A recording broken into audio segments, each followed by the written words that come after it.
जय श्री राधे कृष्ण दोस्तों। आज हम आपको सुनाने जा रहे हैं पद्मा एकादशी व्रत कथा। तो आइए सुनते हैं।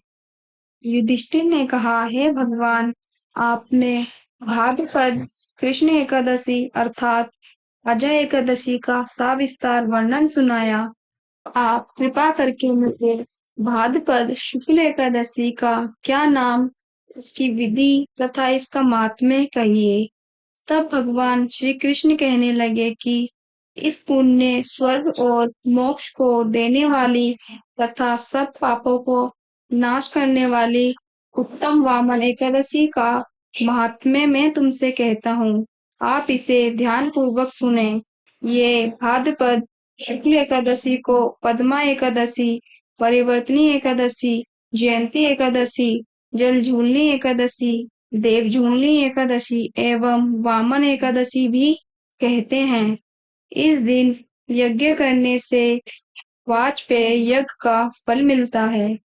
पापियों के पाप नाश करने के लिए इससे बढ़कर कोई उपाय नहीं। जो मनुष्य परिवर्तनी एकादशी के दिन मेरे वामन रूप की पूजा करता है, उससे तीनों लोग पूज्य होते हैं। अतः मोक्ष की इच्छा करने वाले मनुष्य को इस व्रत को अवश्य करना चाहिए।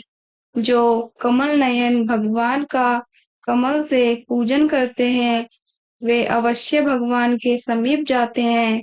जिसने भाद्रपद शुक्ल एकादशी को व्रत और पूजन किया, उसने ब्रह्मा विष्णु सहित तीनों लोकों का पूजन किया। अतः हरिवासर अर्थात एकादशी का व्रत अवश्य करना चाहिए। इस दिन भगवान करवट लेते हैं, इसलिए इसको परिवर्तनी एकादशी भी कहा जाता है। भगवान के वचन सुनकर युधिष्ठिर बोले कि भगवान, मुझे अति संदेह हो रहा है कि आप किस प्रकार सोते और करवट लेते हैं तथा किस तरह राजा बलि को बांधा और बावन रूप रखकर क्या-क्या लीलाएं की। चातुर्मास के व्रत की क्या विधि है तथा आपके शयन करने पर मनुष्य का क्या कर्तव्य है, सो आप मुझसे विस्तार पूर्वक बताइए। श्री कृष्ण कहने लगे कि हे राजन, अब आप सब पापों को नष्ट करने वाली कथा का श्रवण करें। त्रेता युग में बलि नामक एक दैत्य था। वह मेरा परम भक्त था। विविध प्रकार के वेद सूतकों से मेरा पूजन किया करता था और नित्य ही ब्राह्मणों का पूजन तथा यज्ञ के आयोजन करता था। लेकिन इंद्र से द्वेष के कारण उसने इंद्रलोक तथा सभी देवताओं को जीत लिया। इस कारण सभी देवता एकत्र होकर सोच विचार कर भगवान के पास गए।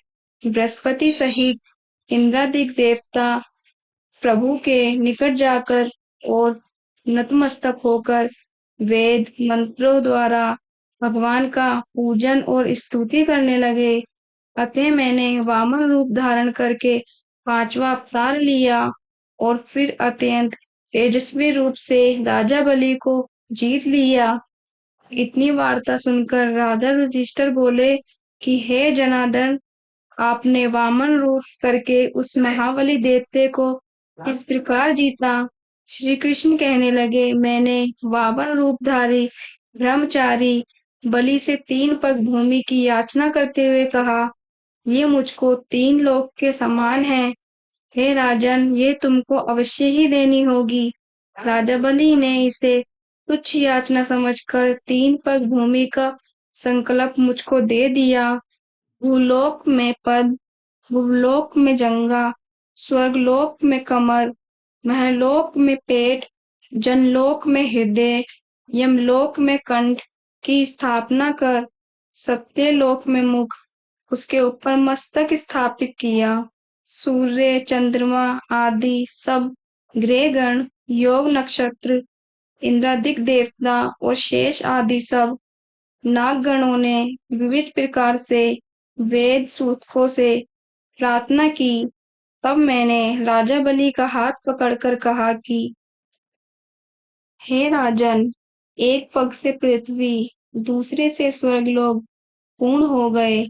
अब तीसरा पग कहाँ रखूं?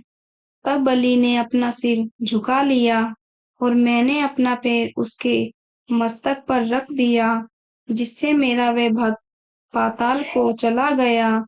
फिर उसकी विनती और नम्रता को देखकर मैंने कहा कि हे बलि, मैं सदैव तुम्हारे निकट रहूंगा। विरोचन पुत्र बलि से कहने पर भाद्रपद शुक्ल एकादशी के दिन बलि के आश्रम पर मेरी मूर्ति स्थापित हुई।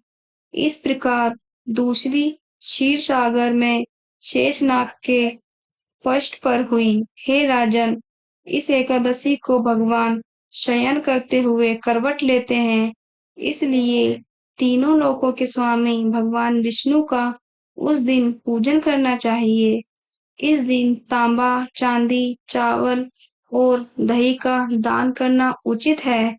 रात्रि को जागरण अवश्य करना चाहिए।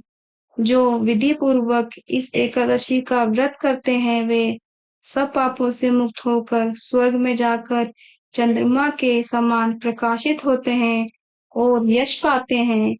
जो पाप नाशक इस कथा को पढ़ते या सुनते हैं, उनको 1000 अश्वमेध यज्ञ का फल प्राप्त होता है। जय श्री हरि।